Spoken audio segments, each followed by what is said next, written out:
Students, তোমরা যারা JELET counselling করতে যাচ্ছ, তোমাদের অনেকেরই একটা বড় সমস্যা হচ্ছে যে কাউন্সিলিং ফর্মে ফার্স্ট থেকে 6 সেমেস্টারের ম্যাক্স মার্কস আর অবটেন্ড মার্কস ঠিক কিভাবে লিখবে সেটা নিয়ে কিন্তু প্রচুর কনফিউশন দেখা যাচ্ছে। অনেকে ভাবছো জিপিএ দেব, না জিপিএ থেকে 0.75 বাদ দিয়ে ক্যালকুলেট করব, না 100 ধরে পার্সেন্টেজ অফ মার্কস দিয়ে দেবো। চিন্তা করো না, এখানে একদম সহজভাবে সব বুঝিয়ে দিচ্ছি। যারা ওয়েস্ট বেঙ্গল স্টেট কাউন্সিল থেকে ডিপ্লোমা করেছো, তোমাদের প্রতিটি সেমেস্টারের মার্কশিটে দুটো জিনিস ক্লিয়ারলি লেখা আছে। প্রথমত টোটাল মার্কস, আর দ্বিতীয়ত পার্সেন্টেজ অফ মার্কস।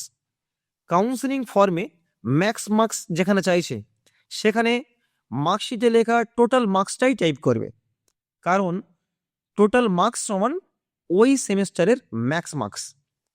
যেমন এই যে মার্কশিটে দেখতে পাচ্ছ টোটাল 900, মানে এই সেমেস্টারের ম্যাক্স মার্কস হলো 900।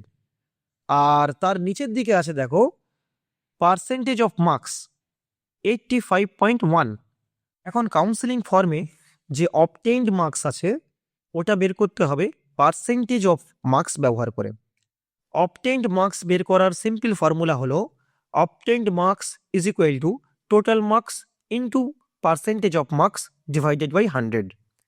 চলো এই স্যাম্পল মার্কশিটটা ইউজ করে কুইকলি দেখে নিই এই মার্কশিট অনুযায়ী কি কি মার্কস বসাতে হবে। এখানে দেখতে পাচ্ছি টোটাল মার্কস মানে ম্যাক্স মার্কস হচ্ছে 900 আর পার্সেন্টেজ অফ মার্কস হচ্ছে 85.1। তাহলে ফর্মুলা অনুযায়ী এখানে টোটাল মার্কস হচ্ছে 900 into percentage of marks 85.1 divided by 100। তো এটা ক্যালকুলেট করলে আমরা পেয়ে যাব obtained marks is equal to 765.9।